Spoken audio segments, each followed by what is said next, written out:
오늘은 교회력으로 보면 예수님께서 변화산상에 올라가셔서 그 용모가 변화되셨다 그래서 변모주일입니다. 변모주일. 오늘 성경 말씀 보니까 예수님께서 이 말씀을 하신 후에 8일째 되는 날 산에 올라가셨다 그랬습니다.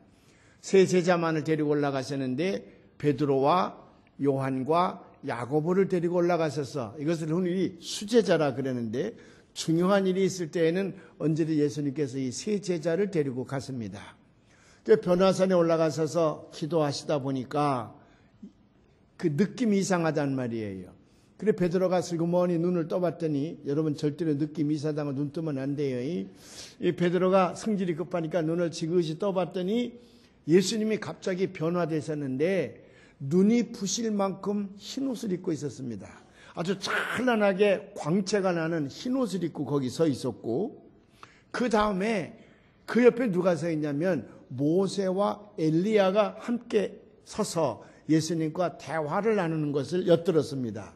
그 대화의 내용은 누가복음에 기록되어져 있는데, 얼마 안 있으면 예수님께서 이제 예루살렘에서 붙들려서 십자가 위에서 돌아가시게 된다고 하는 예수님의 별세에 관한 얘기를 비밀리 하는 것을 베드로가 보고 너무 깜짝 놀랐어요. 그래서 옆에 있는 야고보와 요한을 눈을 뜨라 그랬습니다. 떴더니 정말 찬란한 모습이 거기 보이게 됐거든요. 변화산 사건이라 그래요. 변화산 사건이라 그랬는데, 그 변화산이 어디일까? 역사적으로 여러 사람들이 주장을 달리합니다. 대개 둘로 갈라지는데, 일부는 그 변화산은 오늘날 헐몬산, 헤르몬산이라고 성경에 기록되어 있는데, 헐몬산이라고 주장하는 사람들이 근 절반쯤 돼요. 반가워요. 약간 정신지체가인데 그래도 감사한 것은 저 아이가 늘 교회를 열심히 나오고 있다는 거예요. 헐몬산이라고 주장하는 사람들이 많이 있습니다. 그 이스라엘 나라는 거의 열대 기후에 가까운데 굉장히 덥습니다. 근데 북쪽으로 골란고원을 지나서 이렇게 보면, 레바논 저 북쪽에 보면 산이 높은 산이 하나 있는데 그게 헐몬산입니다. 산 꼭대기에는 언제든지 눈이 하얗게 쌓여 있어요. 백년설이라 그러지요. 왜 헐몬산이라고 주장을 하냐면 그 산 자체가 신비의 산으로 우리들에게 알려졌을 뿐만 아니라, 여기 예수님께서 이 말씀을 하신 후에 8일째 되는 날, 그렇게 되어 있잖아요. 예수님께서 이 말씀을 하신 후에, 이 말씀이 뭔가 그 전장에 보면, 다른 복음서에도 참고해서 보면 예수님께서 어느 날 제자들을 데리고 가이사라 빌립보에 갔습니다. 강아지 사러 빌립보에 간 게 아니라 가이사라 빌립보라고 하는 그 도시를 가는 거예요. 그게 어디냐면 갈릴리 호수 북쪽에 있는 골란고원 옆에 있는 그런 도시입니다. 그러니까 이스라엘 땅으로 봐서는 제일 북쪽이에요. 그걸 단 지파가 차지하고 있던 곳인데 거기에 유명한 신전이 하나 있었습니다. 그리고 바울이 된 큰 산이 하나 있는데 지금도 그 산이 있죠. 거기에는 헐몬산에 내려오는 맑은 물이 지하로 오다가 그쪽에서 우물로 터졌어요. 그래서 이제 그 강을 이루고 그 강물이 갈릴리 호수까지 내려오게 됩니다. 갈릴리 호수가 늘 물이 충만히 있는 것은 그 헐몬산 꼭대기에 1년 내내 있는 눈이 녹아서 내려오는 물이기 때문에 그게 땅속으로 왔다가 땅 위로 왔다가 땅속으로 왔다가 땅 위로 왔다가 그러다가 갈릴리 호숫가로 접어들게 되는데, 그래서 갈릴리 호숫가는 언제든지 물이 풍성이 많고요. 가이사라 빌립보 지역에 그 큰 바위산이 있고 그 앞에 터져 나오는 샘물은요 얼마나 맑은지 몰라요. 이번에 성교순례단과 함께 가봤더니 이상하게 물이 조금 흐려져 있더라고요. 그 전에는 유리알처럼 맑았습니다. 거기를 데려가셔서 세상 사람들이 나를 누구라 그러더냐 그랬더니 제자들이 누구는 엘리야라 그러고 누구는 선지자라 그러고 여러 가지 답변을 합니다. 그때 그러면 너희는 나를 누구라 그러냐 그랬더니 성질이 급한 베드로가 딱 나서면서 유명한 신앙 고백이지요. 주는 그리스도시요 살아계신 하나님의 아들이니이다. 다시 말하면 그때까지도 비밀로 되어져 있는 예수님이 메시아라는 사실을 베드로의 입을 통해서 고백을 하는 거예요. 예수님께서 베드로를 많이 칭찬을 해요. 그 천국의 열쇠도 그에게 주고 그 베드로를 향하여 그 이름을 반석이라 고쳐주고 내가 앞으로 이 반석 위에 교회를 세우리라 그런 말씀도 하십니다. 그런데 그때 예수님께서 베드로에게 하신 말씀이 내가 한 말이 아니고 내 입을 통해서 나왔지만은 내가 한 말이 아니고 하나님께서 성령을 너에게 주시사 성령을 통해서 너로 하여금 고백해 한 말이다. 그러면서 거기 있는 제자들에게 내가 곧 메시아다. 처음으로 하늘의 비밀을 밝혔습니다. 그 말씀을 하신 지 8회째 되는 날 그랬거든요. 그 말씀을 하신 지 8회째 되는 날 산에 올라가셨다. 그러면 그 말씀은 저 가이사라 빌립보 지역에서 했는데 가이사라 빌립보에서 헐몬산이 얼마 안 되거든요. 거기서 아주 북쪽으로 조금만 더 가면 헐몬산이거든요. 아마도 제자들과 함께 그 헐몬산에 가셨다가 나머지 제자들은 산 밑에 두고 그 수제자라 하는 베드로와 요한과 야고보를 데리고 산 정상에 오르신 겁니다. 눈이 하얗게 내린 산 정상에 오르셨는데 거기서 그 모습이 변모되셨다. 그래서 이 변화산은 헐몬산이라 그렇게 주장하는 학자들이 많이 있어요. 그러나 다른 학자들은 그렇게 보질 아니하고 옛부터 갈릴리 평원 남쪽에 다볼산이라는 산이 하나 있는데 그 산에서 예수님께서 변모되셨다 그래서 그 산이 지금도 가보면 이번에도 우리 성지순례단과 가봤더니 그 산 꼭대기에 예수님의 변형된 모습을 기념하는 기념교회가 거기 있고 많은 기념품들을 거기서 팔아요. 그리고 여기서 예수님께서 변모되셨다. 그 장소도 다 있고 그래요. 오랄 트레디션, 말로 전해 내려오는 그것에 의하면 예수님께서 변화된 것은 저 다볼산이라는 거예요. 갈릴리 평원 남쪽에 있는. 근데 그 산을 가보면 신비롭습니다. 갈릴리 호숫가에서 많은 물줄기가 밑으로 이제 내려오게 되어 있는데 크게 내려가는 것이 요단강이고 나머지 셋강들이 쭉 내려오는데 그래서 갈릴리 남쪽 평원지대는 농사가 잘 되는 것입니다. 아주 아름다운 평원지대인데 그 평원지대 한가운데에 마치 그 주발을 엎어놓은 것처럼 우리 밥을 먹는 주발을 엎어놓은 것처럼 산이 하나 우뚝 솟아 있어요. 근데 그 모습이 너무 아름답고요. 그 산에서 신비한 일이 많이 있었다는 거예요. 그래서 그 산을 다볼산이라 그러는데 다볼산, 신들의 산이란 말이죠. 거기 예수님께서 올라가셔서 그 모습이 변형되셨다. 그래서 기념교회를 거기다 세워놓고 유대인들은 예수님께서 변형된 산은 다볼산이라고 주장을 합니다. 근데 이 두 산이 어느 게 진짜인지 우리는 잘 몰라요. 분명한 것은 복음서에 이 산이 기록되어져 있고 두 개의 산 다 그런 역사적인 고증을 가지고 있기 때문에 한 가지 분명한 사실은 뭐냐면 예수님께서 변화되신 것만은 틀림이 없다는 거예요. 역사적인 사건이라는 거지 예수님께서 변형된 것은 틀림없는 역사적인 사건이에요. 그 이후에 이제 베드로가 여기다 초막셋을 짓고 우리 여기서 삽시다. 너무 아름답고 좋으니까요. 그랬더니 하늘의 음성이 들려오기를 그의 말을 들으라. 예수님께서 말씀하시기를 산 위에 살지 말고 우리 내려가야 된다. 산 아래 내려가셔서 다시 또 헐벗고 굶주리고 병든 자들을 만나시면서 예수님의 사역이 이어졌다는 거거든요. 오늘 우리가 음력설날, 이 설날 우리는 이 변모주의를 맞이해서 두 가지 중요한 신앙적 교훈을 얻어내서 은혜를 받으려고 그래요.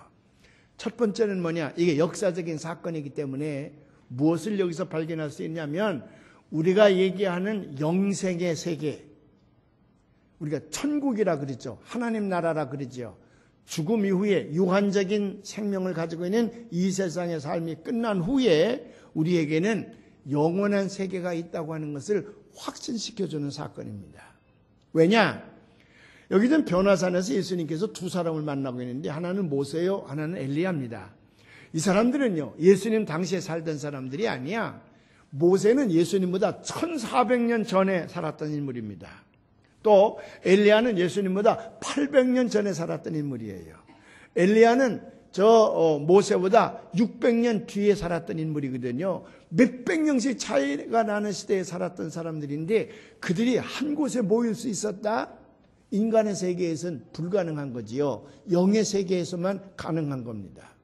그 영의 세계에서 일어났던 이 신비로운 비밀이 베드로와 요한과 야고보의 눈에 정확하게 보여졌다고 하는 것은 죽음 위에 우리가 가야 할 저 천국 하늘나라가 그냥 상상의 세계에서만 있는 것이 아니라 분명히 존재하는 영원한 세계가 우리 앞에 놓여 있음을 우리로 하여금 확신있게 하는 사건이에요. 그렇기 때문에 사랑하는 여러분들이요, 우리가 천국 지옥 얘기를 하는데 우리가 죽음 이후에 우리 모두는 다 천국 갈 사람들입니다. 예수 믿으면 예수 그리스도의 십자가의 공로로 말미암아 우리의 모든 죄를 용서받고 모두가 다 천국에 가서 거기서 영생하게 되는 줄 믿으시기를 바랍니다. 예수님보다 1400년 전에 살았던 모세, 예수님보다 800년 전에 살았던 엘리야가 한 곳에서 만날 수 있다고 하는 것은 그들이 영원한 생명을 가지고 있기 때문에 그래요. Eternal life, 영생이 그들에게 있기 때문에 그 하늘나라에서 영원히 사는 분들이기 때문에 그 하늘나라는 누가 다스리느냐? 하나님이 다스리고 예수님이 다스리는 곳이어서 언제든 예수님께서 누구든지 부르면 한 곳에 모일 수가 있다고 말이지요. 이 믿음이 여러분들에게 있으시기를 주님의 이름으로 축원을 합니다. 오늘 설날과 변모주일이 겹치게 됐어요. 이런 때는 참 드물은데 아마 일생에 한 번이나 두 번 있을 똥말똥이지요. 오늘 설날이에요. 설날은 기쁜 날, 우리 민족의 2대 명절 가운데 하나입니다. 그래서 이 설날이 되면 자기를 낳아서 길러주신 부모님을 찾아뵙고 감사한 마음을 표하는 건데, 설날은 그래서 세배를 드리고 만수무강을 빌지요. 추석날은 제사를 드리면서 감사한 마음을 표하는 거지요. 자식들을 길러놨는데 요 설날이 되고 추석이 되는데도 부모님을 찾아뵙지 않는다 그러면 불효막심한 녀석들이에요. 반드시 찾아뵈야 되고, 만일 여러 가지 사정으로 멀리 떨어져 있으면 이 명절을 잘 기억하고 부모님과 연결을 해서 부모님 마음을 위로해드리고 기쁘게 해드려야 됩니다. 그래서 오늘 집에 내려간 사람들도 교회를 떠나서 담임 목사에게는 섭섭하지만 제가 섭섭한 마음을 안 가지고 있는 것은 그분들이 부모님을 찾아뵙고 세배드리고 그리고 만수무강을 빌고 온 일가 친척들을 다 찾아뵙고 그리고 인간이 살아가는 삶의 맛을 한번 나눌 수 있는 기회이기 때문에 제가 안 섭섭한 거예요. 다 가서 그런 복된 날을 오늘 보내게 될 줄로 믿습니다. 근데 옛날부터 설이 돌아오면 또 추석도 마찬가지입니다만은 애들은 기뻐해요. 저도 어렸을 때 설을 많이 기다렸어요. 근데 설날 여러 가지 좋은 일들이 많이 벌어지는데 그 중에 하나가 뭐냐면 때 뺏기는 날이야. 목욕탕에 가서 설날이요. 젊은 사람들은 그거 잘 몰라. 다 이제 어른들이 다 나라를 잘 살게 만들어서 그 혜택만 받고 컸기 때문에 잘 모르는데, 지금 이제 저희들 세대 이후의 세대분들은 다 우리나라를 잘 살게 만들도록 이제 헌신하시고 희생하신 그런 분들입니다. 우리는 어렸을 때에 목욕을 그렇게 자주 가지 못하고 1년에 2번 목욕탕에 갔어요. 추석 때 한 번 갔고 설 때 한 번 갔는데, 그래서 설 전이나 추석 전에 이발소에 가면 이발이 며지고요. 목욕탕에 가면 얼마나 사람들이 많이 거기 있는지 몰라요. 근데 거기서 형들이나 아버님이 얼마나 오래 묵은 때를 벗기는지, 벗기고 나면 살이 뻘개졌고요. 우리가 목욕하는 그 탕 안에는 때로 다 둥둥 떠 있어서 뜰채를 가지고 때를 이렇게 걷어냈어. 그래도 왜 목욕탕물이 이렇게 더럽냐고 시비 거는 사람 하나도 없어서 당연히 때만 걷어내면 또 그게 샘물처럼 보여졌으니까. 그렇게 해서 오늘의 이 경제를 이룩한 사람들이 오늘의 어른들입니다. 이거 어른들에 대해서 고맙고 감사한 마음을 안 가지면 안 돼요. 예. 근데요, 이게 이제 때 뺏기는 날 목욕탕 가는 날이라 좋고요. 두 번째로는 뭐냐면 그날 고깃국 먹는 날이었습니다.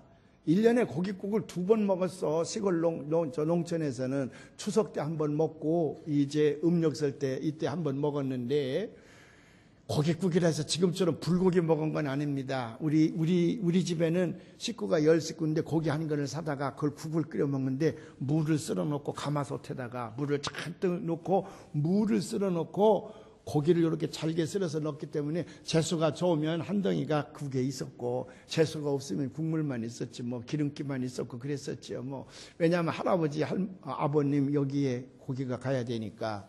그래도 고깃국을 먹는 날이야 이날은. 또 하나는 뭐냐면은 설빔이라 그래서 부모님들이 새 옷을 사다 줬어요. 그래서 얼마나 설이 기다려졌는지 몰라. 설빔, 새 옷 입는 날이에요. 새 고무신 신고요. 그렇기 때문에 애들은 기쁜데 어른들은 걱정이 많아요. 왜? 고기도 사와야 되고 음식도 만들어야 되고 돈이 많이 들잖아요. 애들도 설빔도 사와야 되니까 이 명절이 돌아오면 어른들은 걱정거리가 많은 날이었습니다. 근데 지금은 다 이렇게 잘 살게 돼서 얼마나 감사한지 몰라요. 이렇게 잘 살게 만들어준 우리의 선조들에게 우리 박수 한번 해. 우리 박수 한번 해. 너무 고맙습니다. 감사합니다. 지금은 그런 걱정은 안 하지만 그래도 어른들은 50대, 60대, 70대는 설이 돌아오면 마음이 불안하고 걱정, 근심이 있습니다. 그게 뭔 줄 아십니까? 한 살 더 먹는다는 거예요. 내가 한 살 더 먹고 늙어진다고 하는 거거든요. 흐르는 세월을 막을 길이 없습니다. 그래서 아무리 내가 한 살을 더 먹지 않으려고 해도 떡국 한 그릇 먹고 한 살 더 먹는 걸 어떡하겠어요. 50대, 60대 초반까지만 해도 한 살 더 먹는 게 뭐 숫자가 하나 늘어난다 생각이 되지만 이게 70이 넘은 다음에 한 살 더 먹으면 하루가 달라져. 건강이 달라져요. 삭신이 여기저기 쑤시게 되고요. 앉았다 일어날 때 아이고 소리가 내고 싶어 내는 게 아니라 저절로 막 나. 그래서 늙어지는 것에 대한 불안한 마음, 그런 것들이 우리를 사로잡고 있거든요. 그래서 젊은 사람들은 어른들을 더 이 명절 때가 되면 더 잘 섬기고 기쁘게 해드려야 될 줄로 믿습니다. 그런데 사랑하는 여러분, 그래도 우리는 예수 안에 있기 때문에 그렇게 많이 걱정할 필요는 없습니다.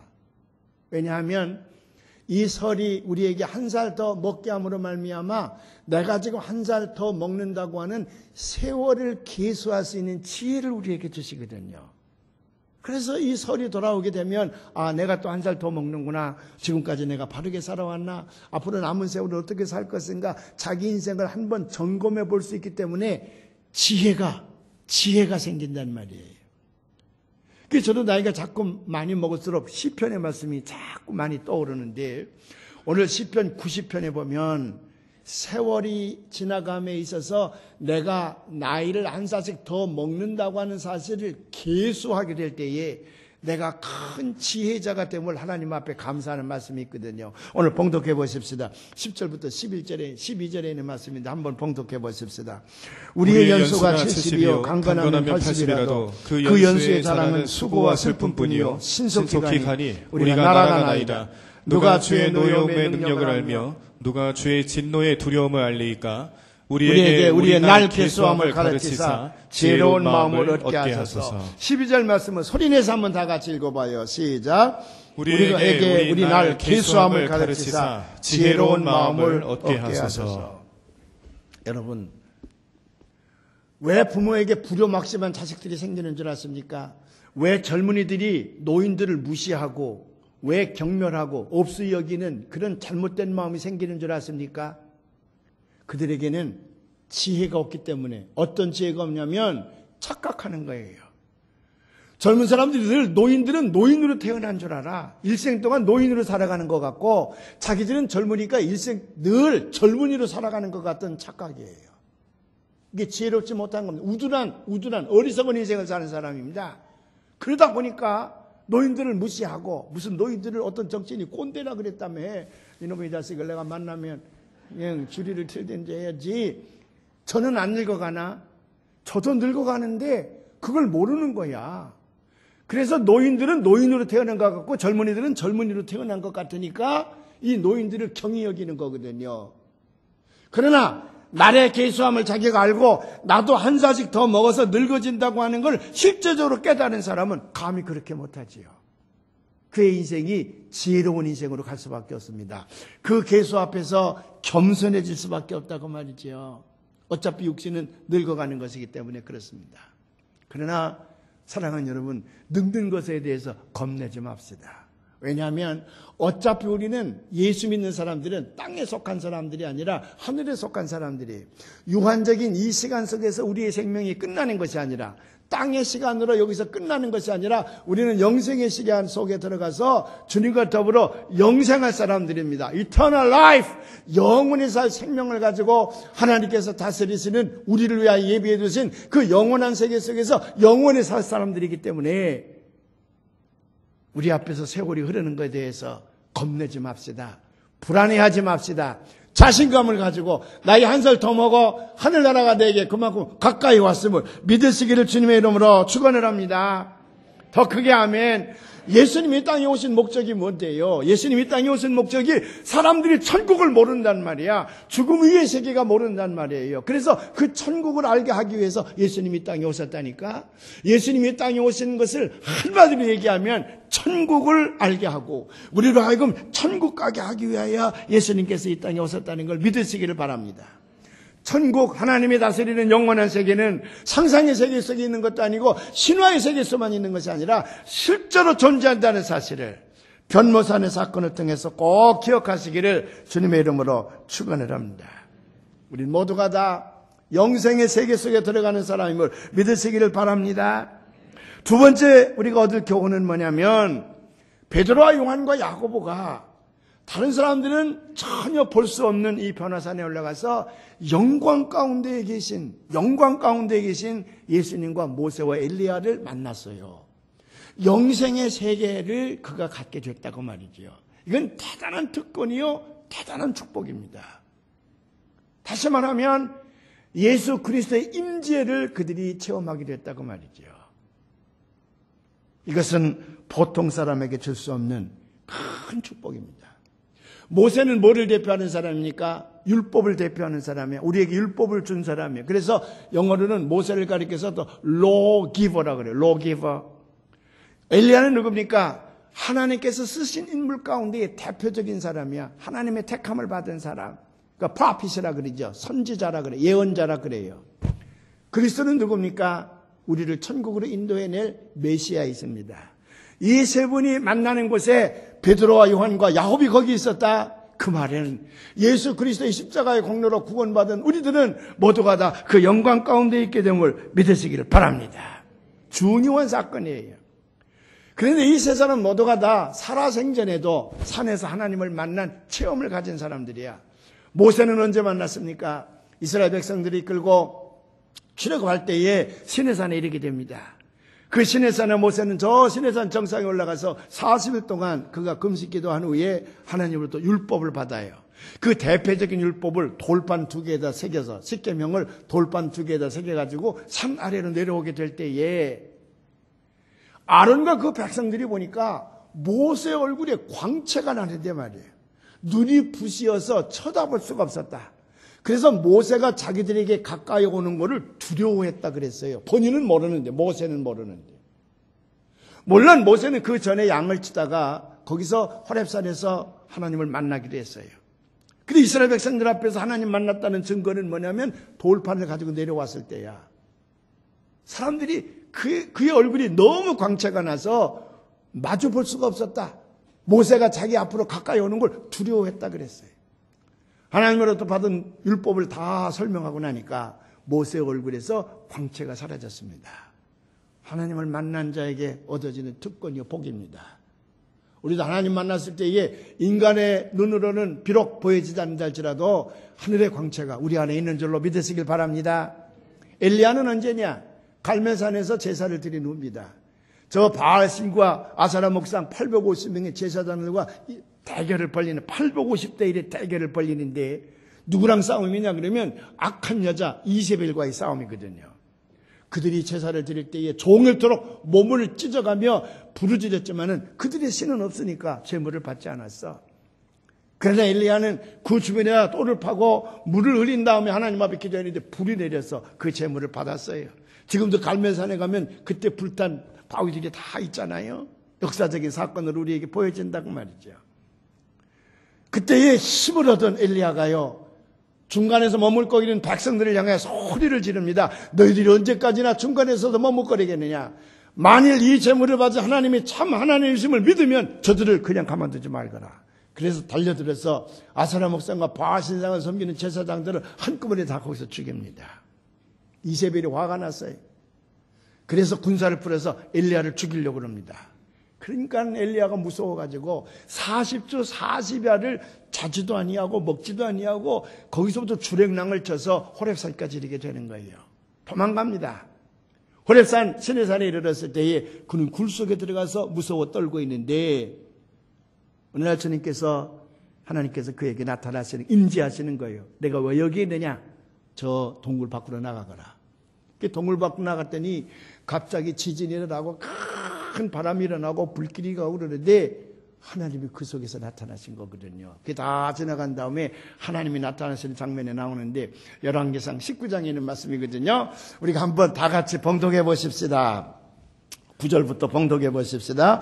엘리야가 그곳 굴에 들어가 거기서 머물더니 여호와의 말씀이 그에게 임하여 이르시되 엘리야야 내가 어찌하여 여기 있느냐? 그가 대답하되 내가 만군의 하나님 여호와께 열심히 유별하오니 이는 이스라엘 자손이 주의 언약을 버리고 주의 제단을 헐며 칼로 주의 선지자를 죽였으며 오직 나만 남았거늘 그들이 내 생명을 찾아 빼앗으려 하나이다. 여호와께서 이르시되 너는 나가서 여호와 앞에 산에 살았으니 여호와께서 지나가시는데 여호와 앞에 크고 강한 바람이 산을 가르고 바위를 부수나 바람 가운데 여호와께서 계시지 아니하며 바람 후에 지진이 있으나 지진 가운데도 여호와께서 계시지 아니하며 또 지진 후에 불이 있으나 불 가운데에도 여호와께서 계시지 아니하더니 불 위에 세미한 소리가 있는지라 엘리야가 듣고 겉옷으로 얼굴을 가리고 나가 굴 어귀에 섬에 소리가 그에게 임하여 이르시되 엘리야야 내가 어찌하여 여기 있느냐? 그가 대답하되 내가 만군의 하나님 여호와께 열심히 유별하오니 이는 이스라엘 자손이 주의 언약을 버리고 주의 제단을 헐며 칼로 주의 선지자들을 죽였으며 오직 나만 남았거늘 그들이 내 생명을 찾아 빼앗으려 하나이다. 겁쟁입니다. 오직 나만 남았거늘. 다 죽었다고 말이에요. 그래서 자기 생명도 거둬가려고 그러는 거 아니에요. 근데 하나님께서 그에게 뭐라고 말씀하시냐 그러면 내가 너를 위하여 바알신에 우상하게 무릎을 꿇지 않은 7천년을 남겨놨으니 그들이 널 도울 것이라. 그래서 그 다음부터요 엘리야가 완전히 바뀌어졌습니다. 자신의 쳤어요. 여러분 엘리야의 얼굴에 광채가 났다는 얘기는 없어요. 그러나 엘리야가 이때 하나님의 임재를 체험한 다음에 완전히 바뀌어져서 그는 자신감을 가지고 나가서 이스라엘을 확 막 휘둘러 버립니다. 이스라엘 전체를 바꿔내버리고 말아요. 새로운 역사를 쓰고 말아요. 하나님의 임재를 체험한 사람은 자신감이 붙어요. 왜? 하나님이 나와 함께 하심을 믿기 때문에 그래요. 제가 처음에 미국에 가서 교회를 개척했을 때에 저 사우스캐롤라이나 한국 사람들이 별로 없는 곳에 가서 이제 교회를 개척하게 됐는데 교회 문을 열어놓고 한국 사람들이 여기 산다 저기 산다 그러면 제가 쫓아가서 이제 전도를 합니다. 그러면 말이죠. 얼마나 저를 무시하는지요. 어떻게 불행하게도 그쪽에는 교회를 다녀본 경험이 있는 한국 사람들이 별로 없어. 다 생자들만 있어서 제가 목사입니다. 교회를 여기다 세워놨는데 주일날 교회 좀 나 예배 좀 드리죠. 그러면 얼마나 저를 무시하는지. 자기들이 조금 먼저 미국 갔다고 돈 좀 벌었다고 거기서 조금 뭐 권세가 있다고 그래가지고 이 젊은 목사가 찾아가면요 아주 흑살이 껍데기로 알아요. 흑살이 껍데기로 알아요. 어떤 사람은 제 뒤에다 소금까지 뿌렸다 그래요. 재수 없이 왔다 간다 이 말이죠. 어떤 사람은 와서 한국 사람이 와서 뭐 어쩌고 하는 걸 싫어하는 거예요. 그러니까 제가 며칠 동안 전도를 하고 다니는데 하도 망신을 당하고 저를 없이 여기고 그러니까 목사가 무슨 힘이 있나요? 믿음을 가진 사람들이 신앙의 인격으로 목사를 예우하니까 목사가 그때 거기서 사람들에게 사랑과 아낌을 받는 것이지 만일 믿음이 없는 사람이 목사를 푸대접하고 목사를 박해하고 핍박하고 없이 여기자 그러면 목사는 아무런 의미 없어요. 아무런 의미 없어요. 너무 창피한 거예요. 그래서 거기서 실패한 다음에 제가 기도를 하게 됩니다. 싸구리 아파트에서 제가 목욕탕에 들어가서 하나님 앞에 울며 기도했다 그랬잖아요. 수염이 이렇게 날 때까지 제가 거기서 기도하고 그랬는데 그때 하나님께서 불쌍히 여기사 제게 나타나셨어. 음성을 들려주셨어요. 내가 너와 함께하고 있는데 왜 슬퍼하느냐. As I was with Moses. 내가 모세와 함께 했던 것처럼 I'll be with you. 내가 지금 너와 함께하고 있지 않느냐. 하나님 말씀이 제게 떠올랐어. 하늘의 음성이 제게 들렸어요. 근데요, 묘하지요. 그 다음에 자신감이 생깁니다. 그 다음에 나가서 복음을 전하는데 똑같이 나를 무시했던 사람이야. 근데 옛날처럼 주눅 들지 않아요. 자신감을 가지고 가서 김 목사 또 왔습니다. 교회 세워놨는데 이번 주에 꼭 나오시죠. 꼭 나오셔서 예수 믿고 구원 받으셔야죠. 낯선 땅에서 새로운 삶의 이민의 뿌리를 내리고 있는데 교회 와서 하나님 앞에 예비함으로 복을 받으셔야죠. 꼭 오시기 바랍니다. 똑같은 사람이가 얘기하는데 그 다음 주를 보니까요, 꾸역꾸역 나오는 거야. 제가 몇 시부터 몇 시까지 성경 공부를 합니다. 돈 준다는 얘기 아니거든요. 성경 공부를 하는데 그 성경 보고 오셔서 성경 좀 배우십시다. 성경 공부는 나오세요. 가서 자신감 있게 얘기를 하는 거 두렵지 않아요? 근데 이상한 건요, 그 성경 공부 시간에 그 사람들이 뚜벅뚜벅 온다는 거야. 돈을 주는 것도 아닌데 그 사람들이 성경을 배우는 거예요. 찬송을 배우는 거예요. 하나님의 임재를 체험한 사람에게는 새로운 능력이 나타나는 줄로 믿습니다. 자신감이 생겨. 여기 요한과 베드로와 여기 야고보는요, 변화산에서 영광 가운데에서 예수님과 모세와 엘리야를 본 다음에는 그들의 삶이 달라지는 거예요. 엘리야의 얼굴에 광채가 난 것도 아니었지만은 그들의 삶이 달라진 것처럼 세 사람도 달라지는 거예요. 그래서 어떻게 됐나요? 베드로는 십자가에 거꾸로 달려 죽습니다. 야고보는 첫 번째 순교가 됩니다. 바울은 단두대에 칼로 목이 잘려 죽습니다. 그런데 굽히던가요? 아니에요. 나가는 거예요. 자신감이 생기는 거예요. 왜? 그 영광 가운데서 세 번을 만난 후에 영원한 세계가 있음을 그들이 알았거든. 자신 있게 나가는 거예요. 이렇게 변화되는 줄로 믿으시기를 바랍니다. 그래서 예수를 만나게 되면 인생이 달라지는 거예요. 운명이 달라지는 거예요. 평범한 인생이 특별한 인생으로 바뀌는 거예요. 보통의 인생이 사명자의 인생으로 바뀌는 거예요. 불행한 인생이 행복의 인생으로 바뀌는 거예요. 무의미하게 밥만 먹고 살던 인생이 아니다. 내게 주어진 인생을 그렇게 값싸게 싸구려로 살 수가 없구나. 무언가 내가 하고 말겠다. 그래서 의미 있는 인생으로 바뀌어지는 거예요. 땅의 인생이 하늘의 인생으로 바뀌는 거예요. 썩어질 흙으로 돌아갈 육신을 느끼는 인생이 하늘의 영원한 생명을 받아가지고 그 영생의 세계에 들어가는 거예요. 이게 하나님의 임재를 체험한 사람입니다. 언젠가 제가 뉴욕에 가서 부흥회를 하는데요, 50대 중반의 남자가 얼마나 목사님을 잘 섬기는지 목사님의 분신 같아요. 부흥회하는 기간에 딱 곁에서요, 목사님이 눈짓만 해도 번개처럼 눈썹이 휘날리며 그 말씀에 순종하는 거예요. 뭐 수행비서도 그런 수행비서가 없어. 그렇게 가면 교인들에게 안녕하셨어요, 오셨군요. 너무 잘해요. 그래서 저 사람이 누구야 도대체? 부목사야? 전도사야? 제가 물었어요. 그랬더니 목사님 깜짝 놀랄 거예요. 그리고 얘기를 쭉 가는데 두 가지 면에서 제가 까무러치게 놀랐어요. 첫 번째는 무지무지하게 부자야. 무지무지하게. 보통 부자가 아니라 세계 무역계를 주무르고 있는데 얼마나 큰 부자인지 몰라요.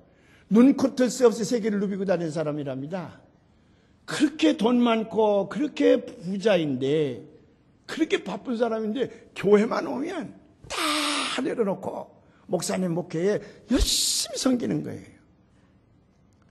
근데 두 번째로 제가 까무러지게 놀란 거는요, 정말 나쁜 놈이었어요. 이놈이 한국에서 조폭 중간대별쯤 되는 모양이었는데 너무너무 나쁜 놈이어서요, 이놈한테 매를 맞거나 회칼로 맞아가지고 병신된 사람이 수십 명이래요.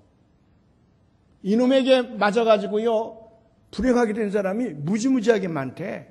그냥 술집이고 어디고 가서 딱 갖다 들여대면 설설 맬 만큼 아주 난폭하고 흉악한 그런 조폭 이론이었다는 거야. 그러니 세상에 그렇게 나쁜 자식이 말이요, 그게 예수를 믿다니 이게 천지가 이게 뒤바뀐 거 아닙니까? 근데 이쁜 여자를 하나 만나서 살림을 차렸는데 이 여자가 교회를 다니는 여자라. 그게 이 여자가 자기 남편이 하고 다니는 거 보니까 이게 짐승이지요 뭐. 그러니까 여보, 당신 교회 가야 돼. 십자가의 보혈로 당신 용서받아야 된다. 교회 갈 재수 없다고요. 따귀를 얼마나 때리는지요. 그리고 예배당에 가면 안 되지. 왜? 그 사람의 사업이 사람 주지로 패고 돈 뺏는 건데 예배당 가면 그 사업이 망하잖아요. 그래서 예배당 갈 수가 없는 거예요. 그런데 부인이 예배당 가자 그러니까 그냥 따귀를. 근데요, 사랑하는 여자분들이요, 예배당 가자 그러는데 남편들이 때리려고 자꾸 맞아요. 그게 복을 쌓는 길이에요. 그죠? 2대 때리면 3대 때려달라 그러고, 5대 때리면 6대 때려달라 그러고, 까짓 거 드라마 같은 거 촬영할 때 여자들한테 막 맞는 남자 배우들이 있더라고요. 그때도 딱이 맞는데 뭐 남편 구원하기 위해서 딱이 맞는 거 괜찮아요. 실컷 두드려 맞으면 따기를 맞은 만큼 하나님께서 보상해 주신다니까. 언젠가 두들겨 맞아도 또 주일 만들면 교회 가자 그러니까. 언젠가 마지 못해서 그 여자랑 살 바에야 그 여자의 요구를 들어야지. 여자가 무서운 거거든요. 그래서 부모님 와서 예배를 본 거야. 한 번 가니까 갈만하거든. 뭐 나쁜 얘기 안 하니까. 그 다음에 또 가고. 그래서 몇 번 다니는데 어느 날 저 뒷자리 와서 또 버티고 앉아있는데 목사님께 설교하시는데 그 속에 성령이 임한 거야. 이게 뒤집어진 거예요. 얼마나 많이 울었는지 모른다는 거예요. 뭐 그냥 그 뒷자리에 앉아가지고 콧물을 눈물하면서 얼마나 많이 울었는지 모른대. 자기 부모님 돌아갔을 때도 훨씬 많이 울었다는 거예요. 그때부터 이자가 변화되기 시작을 하는데 맨 먼저 한 일은 조폭에서 나오는 일이. 그 폭력 집단에서 나오는데 뭐 끌려가서 맞기도 하고 여기 손가락을 분들여 쳐가지고 손가락 하나가 바보예요. 가서 생손가락을 분질러가지고 하는데도 끝까지. 그래서 그 폭력 계열에서 나온 다음에 그 다음에 이제 사업을 해서 먹고 사는데 그 너무 가난해가지고 시내버스를 탈 토큰 하나가 없었다는 거예요. 그러나 그렇게 가난하게 살면서도 주일이면 자기 부인과 함께 애들과 더불어 교회를 가는데 너무 행복했다는 거예요. 너무 감사했다는 거예요. 그러다가 어떻게 친구들이 연계되어져서 미국으로 이민을 오게 됐고 그 무역회사 들어가서 심부름하고 다니다가 거기서 장사인이 터서 무역을 하게 되는데 머리가 좋았던 모양입니다. 영어도 기법 많이 배우고 그래서 지금은 무역계의 건물이에요. 그러니까 하나님께서 나를 이렇게 축복해 주신 것은 하나님의 일을 하기 위함인 줄 내가 알기 때문에 나는 몸이 부서져라 그 일 하다가 언젠가 하나님께서 오라 그러면 다 놓고 달려가겠다는 거예요. 예수 믿으면 변화되는 줄로 믿으시길 바랍니다. 유명한 얘기 하나가 있습니다. 18세기 독일의 유명한 조각가인 조한 하인리히 폰 데네이커라고 하는 사람이에요. 이건 굉장히 유명한 조각가라는데 이 사람이 영성을 떨치게 된 것은 히랍 신화에 나오는 많은 신들을 대리석으로 조각을 했는데 정말 살아 숨쉬는 듯이 그렇게 조각을 했다는 거예요. 그래서 이 사람이 이름이 아주 유명했다는데 그때에. 근데 이 사람이 이제 예수를 믿게 됐답니다. 맨날 히랍 신화에 나오는 신들, 우상들이죠. 그것만 조각해서 팔아가지고 이제 살던 사람인데 그가 예수를 믿게 돼서 그래서 회개하고 하나 작품을 남긴 것이 뭐냐면 세례 요한상이에요. 그 세례 요한상을 잘 조각을 했더니 사람들이 뭐 너무 잘했다고 너무 멋있다고 칭찬을 많이 한단 말이에요. 그러니까 이 폰 데네이커가 마음속으로 예수님을 한번 조각해야 되겠다. 그래서 마음을 먹고 기도하는 중에 이제부터 내가 예수님을 조각해야 되겠다. 2년 동안 직구하면서 대리석을 갖다 놓고 성경을 읽습니다. 그 다음에 많은 예수님에 대한 작품들을 본 다음에 전심을 다해서 예수님 상을 조각을 했습니다. 완성한 다음에 이게 정말 예수님의 인상을 가지고 있는가, 예수님의 품격을 이 조각이 가지고 있는가, 그걸 실험하기 위해서 길거리 가서 노는 아이들을 불러들였습니다.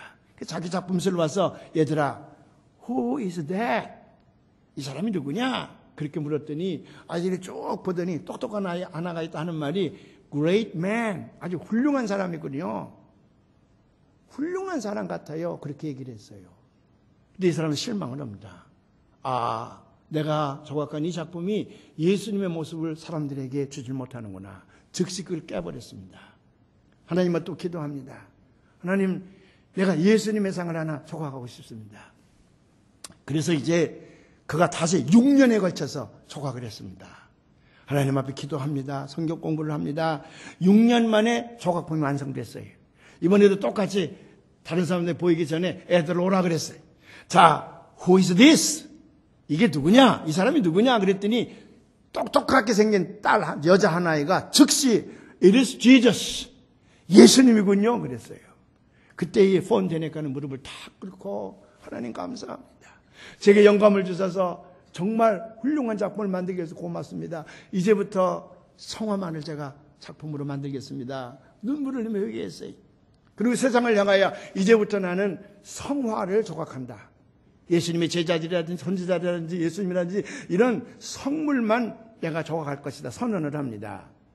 근데 그가 하도 유명하니까 나폴레옹이 왔습니다.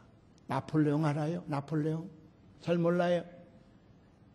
나폴레옹이 일부러 찾아왔어요.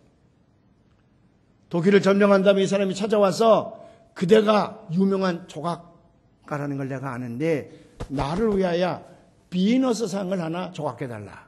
돈을 얼마를 준다. 그때 이 사람이 비너스상을 조각을 해서 나폴레옹에게 줬더라면 아마 자자손손 먹고 살 만한 돈 얻었을지도 모릅니다. 그리고 나폴레옹 황제 앞에 누가 감히 거절하겠습니까?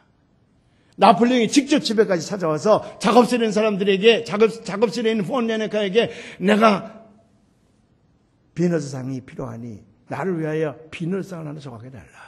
그때예요. 이 사람이 즉시 거기서 거절을 합니다. 뭐라고 거절하냐 그러면 황제여 그리스도를 본 사람은 그의 재능을 이단신을 새기는 데에는 절대로 사용할 수가 없습니다. 나의 예수는 이제부터 나를 구원해 주신 구세주를 위하여 성별된 작품만을 만들 것입니다. 이게 뭐 유명한 사건이라네. 이게 유명한 사건이래요. 나폴레옹이 보통 가면 즉시 목을 쳤을 것인데 그 앞에서 마음이 움직였다는 거야. 그 나폴레옹 마음속에 예수님의 상이 그려졌습니다. 그래서 저 유배 갔을 때에도 그가 나는 실패했다. 나는 온 세계를 정복했지만은 나는 실패했다. 그러나 예수는 승리했다라고 고백한 이 믿음의 고백도 폰데네카의 이 말 앞에서 그가 감동을 받아가지고 결국 그 얘기를 하게 됐다는 거야. 그런데 그 다음에 그 친구들이 물었을 거 아니겠습니까? 아니 감히 내가 목숨을 내놓고 나폴레옹 앞에서 그런 얘기를 하더니 무슨 얘기냐 그랬더니 그가 했다는 말이 내가 6년 동안 직구하면서 예수님의 상을 사귀고 있을 때에 내가 끊임없이 기도했더니 어느 날 예수님이 자기에게 나타났다는 거예요. 자기에게 나타나신 비전 가운데 나타난 예수님의 상을 보고 즉시 그것을 자기 작품에 옮겼더니 어린아이들도 그 작품을 보자마자 It is Jesus. 누구든지 자기 작품을 볼 때마다 예수라고 하는 걸 고백하게 되고 더 재미있는 건, 더 감명적인 건 세계에 권력 있는 사람들이 있잖아요. 파워가 있는 사람들이 모두가 와서 그 상을 바라보면서 그 예수님의 상은 부드럽고 아름답게 아주 현하게 새겨져 있는데 권력 있는 사람을 들을수록 그 앞에 와서 무릎을 꿇고 눈물을 흘린다는 거예요. 주님의 임재를 느낀 사람은 자기 자신만 변화된 것이 아니라 그가 사는 세상을 변화시키는 줄로 믿습니다. 1976년에 멕시코 대통령은 테레사 소녀를 초청을 합니다. 왜? 멕시코의 빈민가가 너무 많거든요. 그들에게 희망을 주기 위해서 대통령이 직접 테레사 소녀를 초청을 했습니다. 테레사 소녀가요, 자기 수녀를 데리고 많은 음식과 옷가지를 싸들고 멕시코 대통령이 얘기하는 가장 비참한 사람들이 살고 있는 빈민가에 갔습니다. 거기는 사람들을 모았습니다. 그리고 많은 음식과 의복을 싸놨습니다. 여러분 무엇이 필요합니까? 얼마든지 제가 공급해드리겠습니다. 제가 인도에서 온 테레사 소녀입니다. 여러분들이 무엇을 원하는지 제가 다 드리겠습니다. 그랬더니 그 주민들이요, 손을 번쩍 들어 하는 말이 우리에게는 먹을 것도 필요하고 입을 것도 필요합니다. 근데 우리가 더 원하는 것은 당신이 믿고 있는 하나님에 대해서 아는 겁니다. 우리에게 하나님에 관해서 얘기해 주십시오. 그때에 테레사 소녀가요, 많이 울었다는 거야. 인류의 극빈자 문제, 행여병자들 이런 사람들을 위해 자기가 헌신하고 있는데 그들에게 질병을 고쳐주고 그들에게 먹을 것을 주고 입을 것을 주는 것도 중요하지만은 더욱 중요한 것은 뭐냐 그러면 영생의 세계를 이끌어가서는 하나님이로구나. 그 영생의 세계를 이끌어가서 하나님을 저들에게 소개하고 그들이 예수로 말미암아 예수 믿고 영생을 얻는다 그러면 모든 문제를 해결이로구나. 그때부터 테레사는 완전히 자기 사역을 바꿨다는 얘기거든요. 여러분 가난합니까? 돈이 없어서 고초가 많습니까? 걱정하지 마십시오. 잠시 잠깐 사는 이 세상의 삶에서 우리에게 영향을 주는 것이지 70년, 80년, 90년이지요. 긴 역사의 안목으로 보면 전부 다 눈 깜짝할 사이에 지나가는 안개와 같아요. 한 점의 경점과 같은 거예요. 문제는 그 이후에 우리에게 와주는 그 영원한 세계에서 우리가 어떻게 살 것이냐, 거기서 주님과 더불어 기쁨으로 살 것이냐, 아니면 저 지옥불에 떨어져서 거기서 물 한 방울 마실 수 없는 고통 가운데 살 것이냐. 부자가 있었습니다. 그 대문간에는 나사로 거지가 있었습니다. 매일같이 잔치를 베풀었어요. 하나님을 믿지 않았습니다. 그러나 나사로는 하나님을 믿었습니다. 부잣집에서 나오는 그 찌꺼기, 음식물 찌꺼기 가지고 먹고 살았어. 죽은 다음에 부자는 지옥에 갔습니다. 나사로는 천국에 갔어요. 아브라함의 품에 안겼습니다. 부자가 뭐라고 얘기합니까? 너무 목이 타니, 이 불길에 너무 목이 타니 그 거지에게 물 한 방울만 찍어서 내게 떨어뜨려 달라 그래요. 근데 주께서 뭐라고 말씀하시나요? 천국과 지옥에는 도저히 건널 수 없는 무적행이 있어서 물 한 방울도 줄 수가 없더라. 그때에 부자가 너무 안타까우니까요. 나를 한 번만 세상에 보내주십시오. 그래서 내 형제 자매들이 많이 있는데 지옥이 있다. 죽음 위에 지옥이 있으니 아무렇게나 살지 말거라. 하나님을 믿고 살거라. 가서 한마디만 얘기하고 내가 오겠습니다. 한 번만 나를 세상에 보내달라 그래. 그래도 시간은 일직선상에 있기 때문에 불가능하다 그러지 않습니까? 여러분, 저 세상을 바라볼 때에 돈 좀 있는 사람이 거덜됩니까? 권력 있는 사람이 좀 거덜됩니까? 그래서 우측이 됩니까? 아니에요. 그들을 향해서 얘기하십니다. 까불지 마! 우리에게는 영생이 있다. 영생이 있다. 영원한 세계가 우리에게 있다. 그 영원한 세계에서 영원히 살 생명이 우리에게 있다. 너희들도 우리가 믿는 예수를 믿고 영생의 세계에 들어가야 되지 않겠느냐. 제 많은 이 세상은 내 집안이네. 제 보는 보아는 저 하늘에 있네. 저 천국 문을 열고 나를 부르네. 나는 이 세상에 정들 수 없도다. 오 주님 같은 친구 없도다. 저 천국 없으면 난 어떻게 하나. 저 천국 문을 열고 나를 부르네. 나는 이 세상에 정들 수 없도다. 설날 기쁘고 즐겁고 행복하게 보내십시오.